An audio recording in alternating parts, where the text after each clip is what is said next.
In California, Mr. and Mrs. Livingston have a baby and learn he's been born with no immunity at all. This means even the weakest germ can kill him. He'll have to live in isolation, and everything he touches must be decontaminated first. To keep him safe, Jimmy is put inside a plastic bubble where he'll have to live the rest of his life. This health issue makes Mrs. Livingston overprotective of her son, and she doesn't even take him home until he turns 4. When other kids try to meet him, she bursts their balloon to scare them away. She says the world out there is filthy and that he'll never have to leave the house again. The Livingstons have prepared the place for him. Jimmy's room is a big bubble so he can walk freely inside. There's a decontamination hatch so he can receive food and toys, and there are 2 pairs of retractable arms so the parents can still be affectionate with their son. Mrs. Livingston takes good care of him and reads to him every night, but she also keeps him very sheltered. He's only allowed to read magazines and watch TV that have sanitized content approved by a religious mom. Mrs. Livingston also homeschools Jimmy with propaganda so he can be an extreme nationalist like her. Whenever the neighborhood kids come to the front lawn covered in bubble wrap to make fun of him, Mrs. Livingston scares them away with cold water. Jimmy is only fed his mom's homemade food, which barely tastes like anything because she disapproves of fat and sugar too. She also complains when Mr. Livingston gets Jimmy a bicycle, thinking it could kill him. By the time Jimmy turns 16, he's gifted an electric guitar instead of a car like the other teens. One day Jimmy is looking through the window and sees the new neighbors moving in. They have a daughter called Chloe and Jimmy instantly falls in love with her. Mrs. Livingston isn't happy about this and would indirectly insult Chloe by reading Jimmy stories about boys that die for touching naughty neighbors. Since then, Jimmy pretends to wash the window every day just to look at her. This helps him reach puberty and he starts to wake up with wood in his pants. The first time he gets scared and hits it with a bat, so his mom has to calm him down and teaches him to repeat the Pledge of Allegiance until it goes away. Meanwhile, Chloe hangs out with friends from school who mock Jimmy and repeat ridiculous rumors about his situation. She scolds them for it and decides to finally introduce herself. Mr. Livingston opens the door without a care and Chloe follows the tube system to Jimmy's room, where he finds him falling out of the decontamination hatch. Jimmy gets nervous when he sees her body up close and calls her the bad word her mother uses, not knowing its real meaning. Chloe plays along and asks about his guitar, promising to come back tomorrow for another visit. The next Jimmy teaches her how to play guitar using the glove hands on the bubble and recites the pledge every time his body gets too interested. Since then, Chloe starts visiting Jimmy often and they have lots of fun together. Mrs. Livingston doesn't approve but she can't find a good excuse to stop them. On Jimmy's birthday, Chloe gifts him a guinea pig inside its own bubble, and for Halloween she brings a bunch of kids and candy so Jimmy can know what the holiday is truly like. The night of Chloe's birthday, she sneaks into Jimmy's room while drunk. Saying she wants a birthday kiss, she tries to enter the bubble, but she passes out in the decontamination chamber. On Chloe's prom night, she shows Jimmy her wonderful dress and he takes pictures. However, he's devastated to see her leave with her boyfriend Mark, who damages the bubble with his cigarette. A few nights later, Jimmy looks through the window and discovers Mark and Chloe kissing, which breaks his heart. The next day, Mrs. Livingston reminds him that all women will leave him someday. Sometime later, Chloe comes to see Jimmy with big news. Mark has asked her to marry him and the ceremony will happen this weekend at Niagara Falls. Chloe wants to give Jimmy one last gift before leaving and puts it in the decontamination hatch, but Jimmy is hurt and ignores the box. Instead, he gives her the guinea pig back and tells her to leave. Chloe leaves in tears, prompting Jimmy to finally open the gift. To his shock, he finds a homemade snow globe with the words "I love you." Jimmy screams in excitement and finally decides to take control of his life. He designs and builds a smaller version of the bubble that would allow him to leave home, this way he can stop the wedding. While his parents are sleeping, Jimmy tries to sneak out but falls and rolls downstairs. The noise wakes Mr. Livingston up but he stays in bed, silently encouraging his son. Once outside, Jimmy is excited over everything: dog poop, the sun, and the fact he can run. Eventually he reaches the bus station and tries to buy a ticket, but he doesn't have enough money for it. While trying to think of a new plan, he crosses the road and is hit by a bus. Luckily his bubble saves him. The people in the bus immediately come to check on him and when they hear of his goal, they agree to take him to Niagara Falls and pick him up to get him in the bus.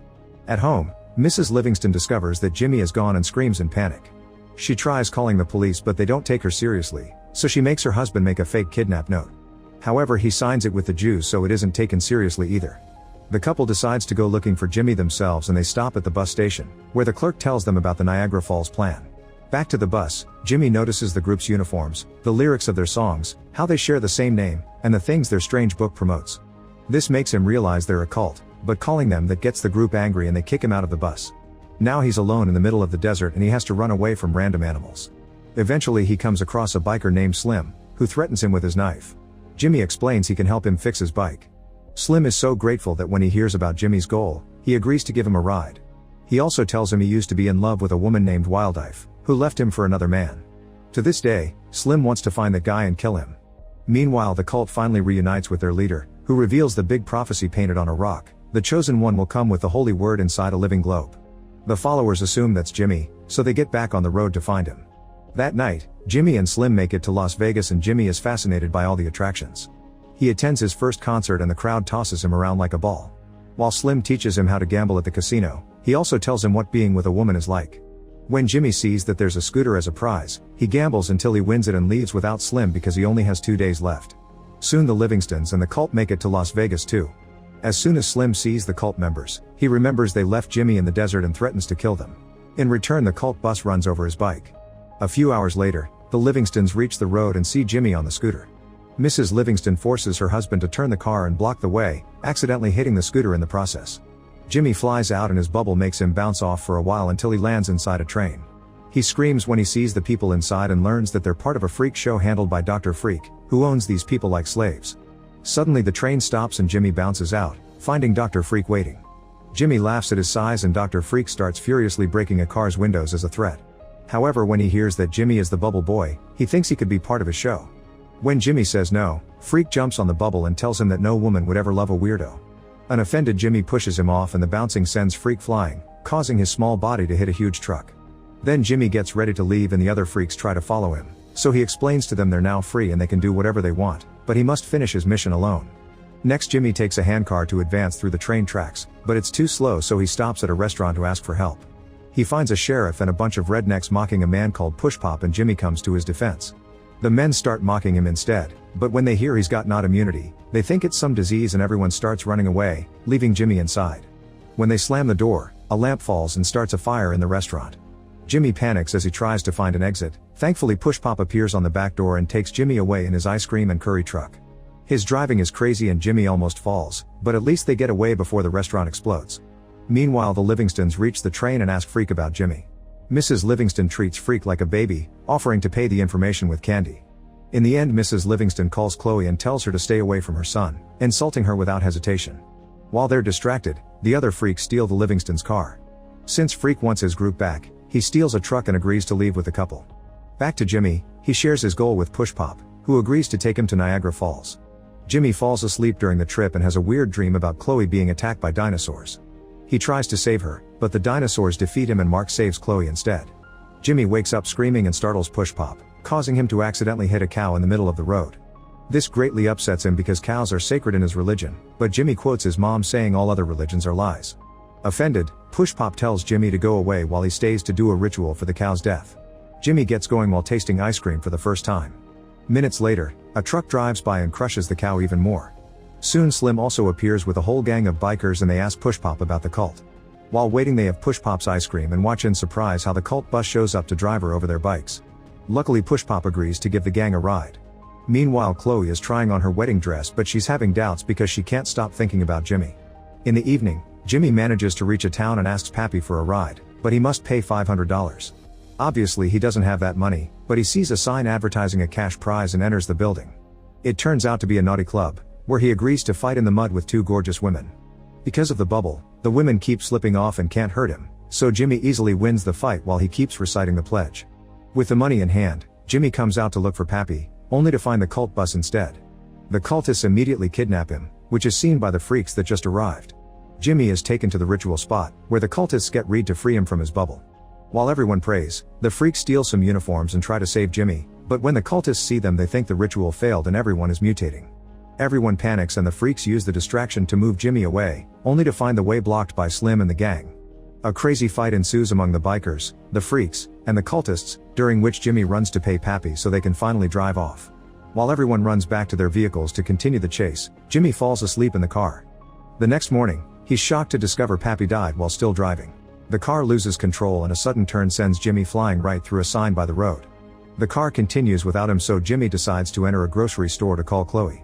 Unfortunately, Mark picks up and tells Jimmy to give up because they're getting married in an hour. Losing all hope, Jimmy calls his mom to ask her to pick him up. An excited Mrs. Livingston throws Freak out of the car because she doesn't need him anymore. While waiting, a crying Jimmy tells the girl at the counter if he can have a beer for free, and the girl agrees. Jimmy can't tell she isn't the real clerk, she's a robber who is keeping the actual employee hidden outside the counter.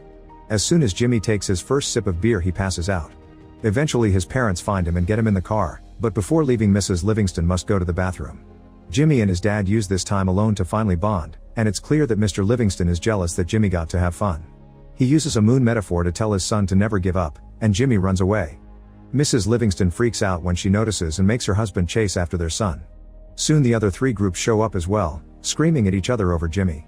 The chase takes them to an airport, where an airplane is about to take off. Jimmy climbs on it and gets to escape just in time, laughing when he sees the pilot is Pappy's twin brother Pippi. The sudden takeoff causes the four vehicles to crash against each other, and Slim is shocked to see that Mrs. Livingston is his ex-girlfriend Wildfire.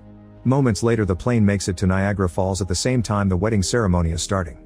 The plane starts malfunctioning, so Pippi has to pull off a crazy move to avoid crashing. However, it causes Jimmy to fall off and land in the water.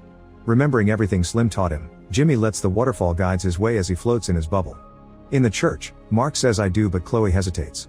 At that moment, Jimmy bursts in and shocks Chloe by coming out of his bubble, saying he'd rather have a minute with her than a whole life alone. Then he kisses Chloe and tells her he loves her before collapsing. Chloe thinks he's dead as the Livingstons arrive with all the other groups. Mrs. Livingston cries for her dead son, but her husband is done and forces her to confess the truth. Jimmy isn't sick anymore. He got better when he turned 4, that's why they took him home from the hospital that year. Mrs. Livingston has been lying to him to keep him in the house forever. Jimmy wakes up and is so happy to have a chance at life that he forgives his mother. Then he finally gets together with Chloe. Sometime later, Jimmy and Chloe get married and all the friends Jimmy made during his adventure attend. Push Pop has brought the cake and a cow. He also reveals the cultists are now following his beliefs. Slim has befriended the Livingstons and they're in a poly relationship. When the happy couple gets ready to leave, they discover their drivers are the old twins, who have found the woman they used to fight over.